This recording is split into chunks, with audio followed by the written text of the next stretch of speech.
It's a very interesting aspect of reality that something's clearly showing up, right? Something's being perceived in all the diverse ways that it seems to appear. And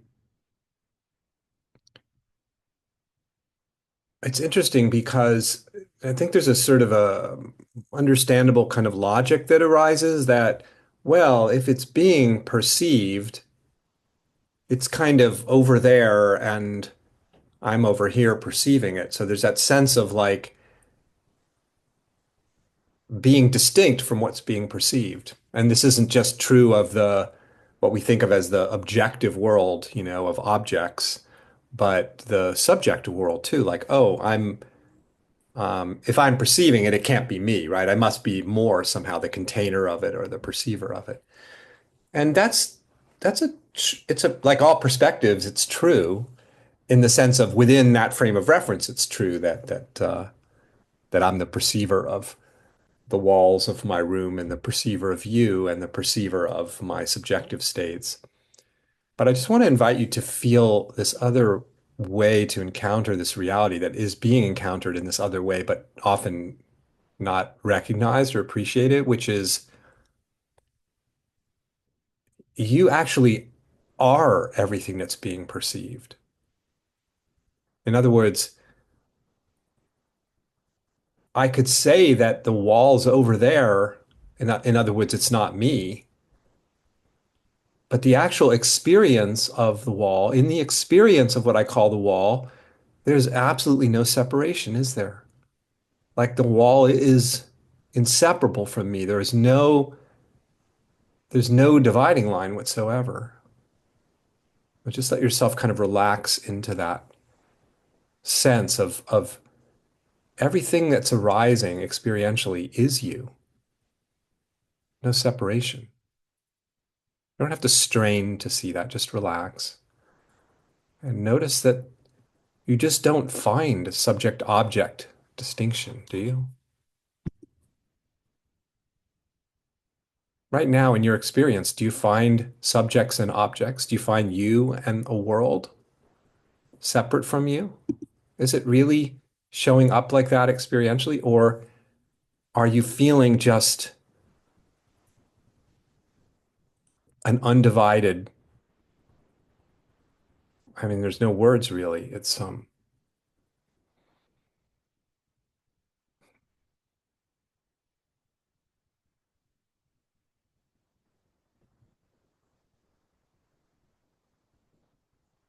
another way to understand this experientially. This perspective is to feel the way as you're just sitting here and everything is appearing, including all of your experience, right?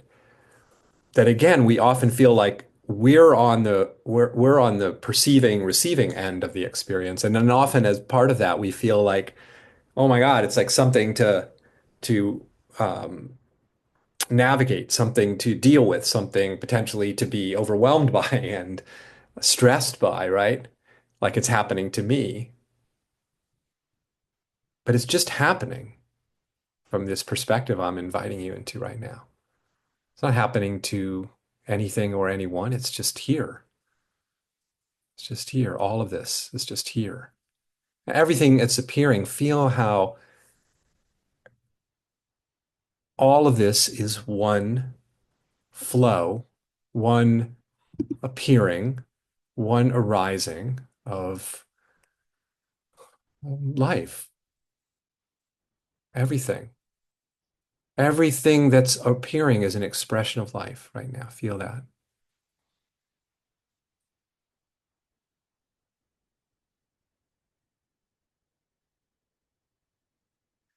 To come into contact with the one thing, to realize, all the spiritual traditions, especially their more kind of esoteric, mystical branches, if you will, are about discovering that there's one thing here, that there's no division, the unity, the wholeness, right? And so just feel the one thing right now. What you're feeling right now is the one thing, this one life, the presence of this one life. Do you feel this? That it's the presence of reality. It's like it's It's palpable, right? You feel this as the flow of experiencing. It's really quite simple. And there's nothing to be done about the flow of experiencing to realize this singular life, right? Because all of it is the singular life. So you don't have to do something about your thoughts or do something about your attention or do something about your breath or your posture or because all of it is the flow, a natural, spontaneous flow, a mysterious flow of life. There is the oneness right there. There's no division because there's one life, one presence, the presence of this, the presence of life appearing as everything, right?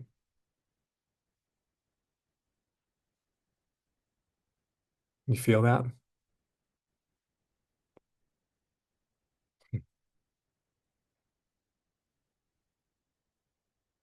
You feel something kind of relax when you feel that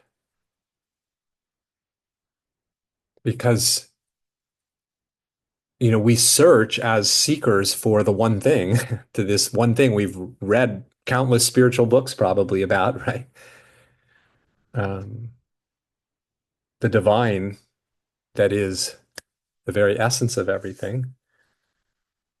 Um, and then we go on a journey for it, and yet it is what we are, right? Because we are one of its countless appearances.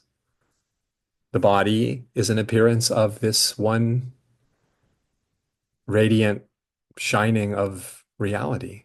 The body is an appearance of that, what we call the mind, the thinking, the emoting, the sensing, and then, of course, all that's appearing that we think of as the world, all of that is its radiance, its dynamism, its aliveness. And so nothing needs to be sorted out from this perspective. There's no rearranging of experience and circumstance to get everything to be just right. Like, I have to do this way and this way and sit this way and practice this way in order to get everything to line up so that I can finally experience the one thing. It's like, no, you are experiencing the one thing because there's only one thing to experience, which is this one thing, you see. There's nothing else to experience.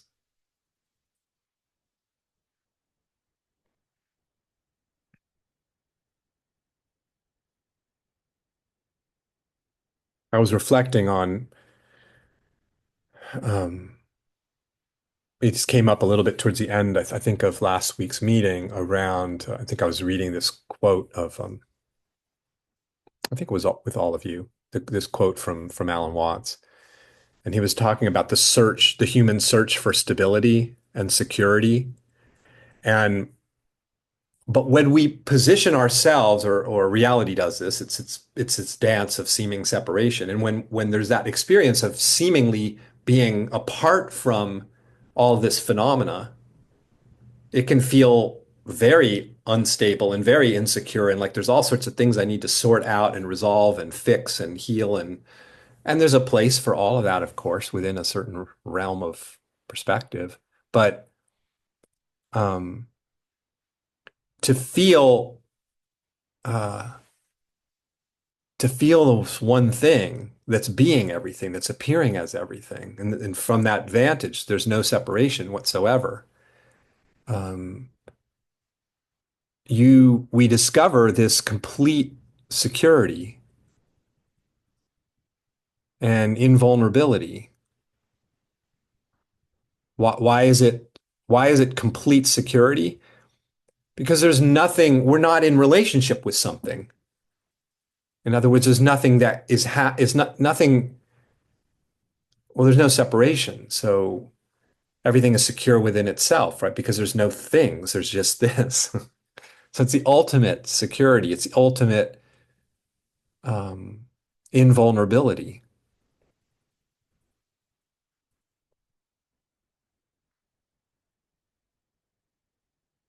I mean, this is why what we're talking about here is the ultimate medicine. It's not a panacea in the sense of it doesn't sometimes address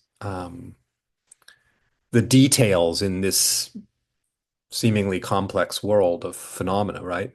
And addressing those, you break your arm and you go get it fixed, right? So seeing that there's one thing here doesn't necessarily fix the broken arm per se, but it's this discovery of this vaster context, this primordial context of no separation, where these things we crave as humans, a sense of ease, for example, feel this wholeness being everything and feel the ease of that, right? Because there's no conflict between phenomena, right? You feel that? There's no conflict between anything because there aren't things, one crashing into the other. Within the realm of seeming separation, that can be something we can all experience, right? People clashing, being in conflict, like that can happen.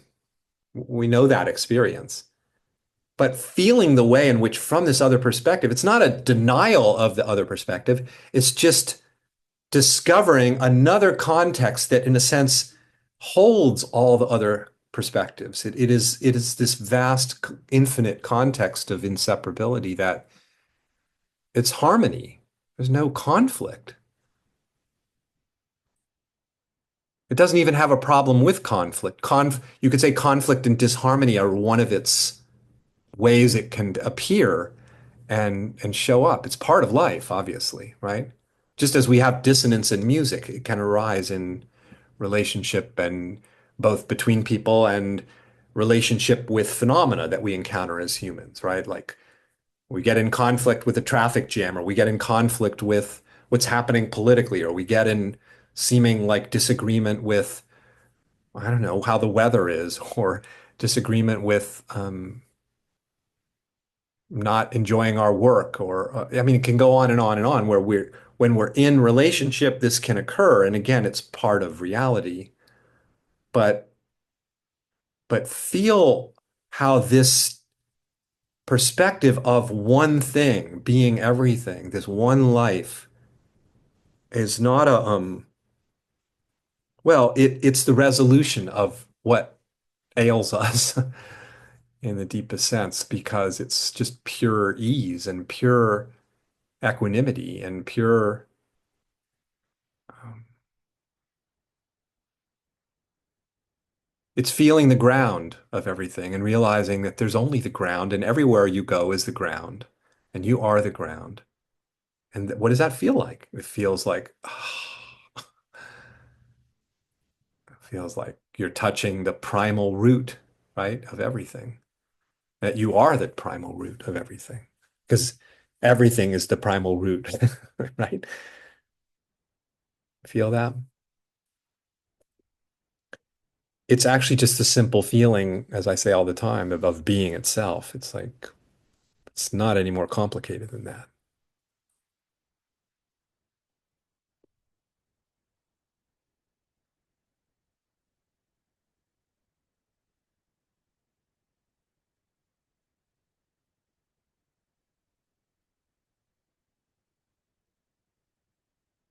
You know, mental emotional states arise and we feel ourselves troubled by them sometimes, and again overwhelmed or stressed or maybe even traumatized by things that are occurring. What's it like to play with, let yourself play with this anytime this is occurring? I mean, it doesn't have to be difficult states of mind or circumstances, but anything that's arising. And again, feel, as I was inviting at the outset, to feel like, where is there really separation when those are arising, or are they just the arising of reality with no separation? What's it like to experience discomforting thoughts and feelings from that perspective? What is that like? It's like it's so different. It is so different to feel.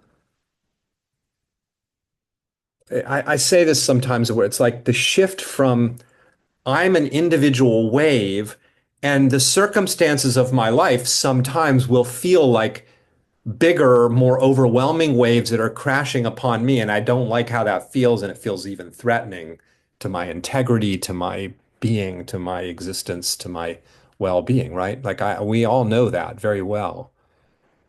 And then, okay, so that's there, and but there's this other perspective available to us. It's like the little secret. It's not so little.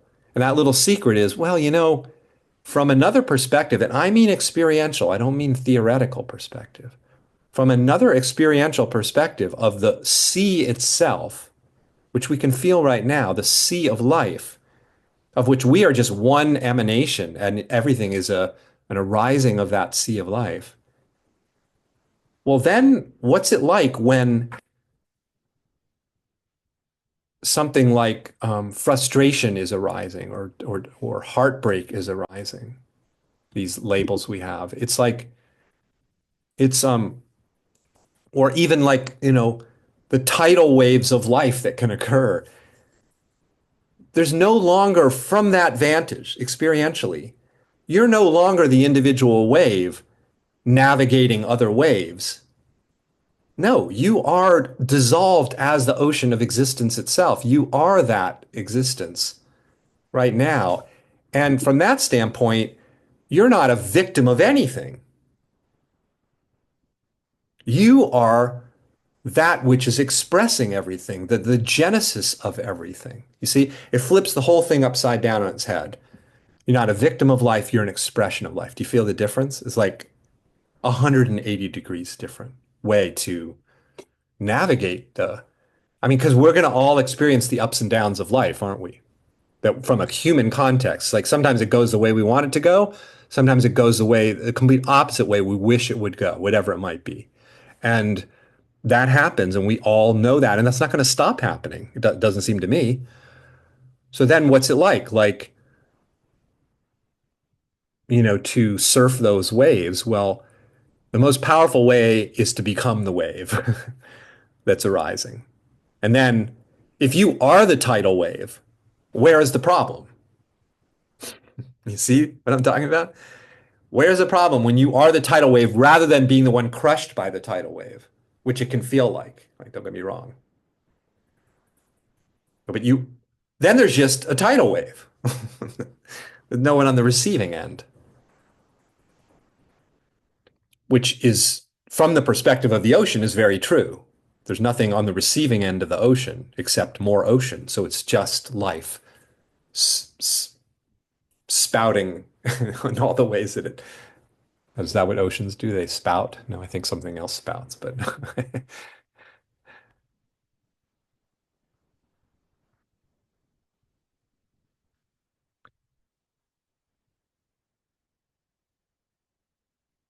that's why I say it's the discovery of invulnerability.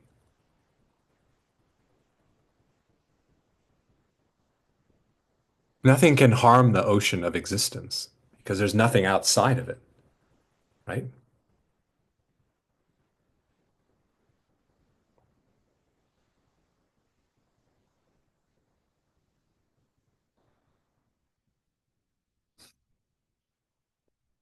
And that's why it's so powerful to just relax and feel this aliveness that's here, however, whatever words you want to use to sort of tune into and notice the presence of reality, the presence of being, and notice that that's all you're ever experiencing is the presence of being in all the forms that it can take. It's not like here's the presence of being and there's thoughts over there affecting you sitting over here as the presence of being. It's not like that. Those thoughts arising are the presence of being because they are. That's what I mean by the presence of being. And those feelings or waves that can arise, those are the presence of being. So it's the presence of being dancing with the presence of being, dancing with the presence of being. God dancing with God 24/7. That can look like human interactions and humans interacting with other phenomena in life and be experienced that way, right? As I said.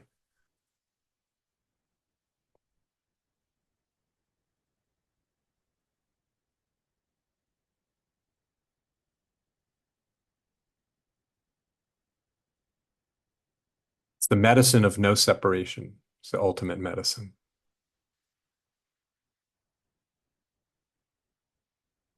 A sense of separation is really the root of all that we could describe as suffering in life. I'll share one little story. I tell my graduate students a story when I'm talking about acceptance of what is, and I use that as a doorway into sort of starting to talk about these kinds of things with them because acceptance is being talked about in psychological circles. My students are studying in those worlds, and I just tell this story about one time I was singing at this is many years ago now, and I was performing at a retreat, and it was I won't go into the details, but there were a lot of people there, some 300 people maybe at the retreat, and I was going to perform a song before the retreat leader came up and did the kind of Dharma talk and but I was waiting for a cue from the people at the back of the room when they were going to close the doors, not let anyone in because it was a silent retreat, and then I would that would be my cue to start the song. And I was sitting up on stage with 300 people, felt like looking at me, and I suddenly had these feelings of like self-consciousness and kind of an insecurity. It was not very comfortable. It wasn't a big deal, but it was not that comfortable. I was like naked. And and I could feel this all happened like in a flash. I could feel like I had, after many years, developed all these tools to sort of be the witness of those feelings and thoughts and hold the space for them and all these kind of spiritual tricks I'd learned. And for whatever reason, in that moment, it was like I just threw away all those tricks. And as I was sitting there, it was like, oh, so there's you feel self-conscious. Just be self-conscious. And it was like I no longer felt myself separate from that experience, trying to navigate it. I just was that experience.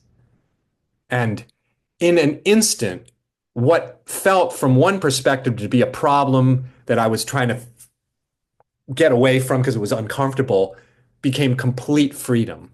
It was like, oh, this is just what is right. This is what I am right now. Where's the problem? You see? That's what I mean by no separation is the solution to what ails us. To discover that there was no separation.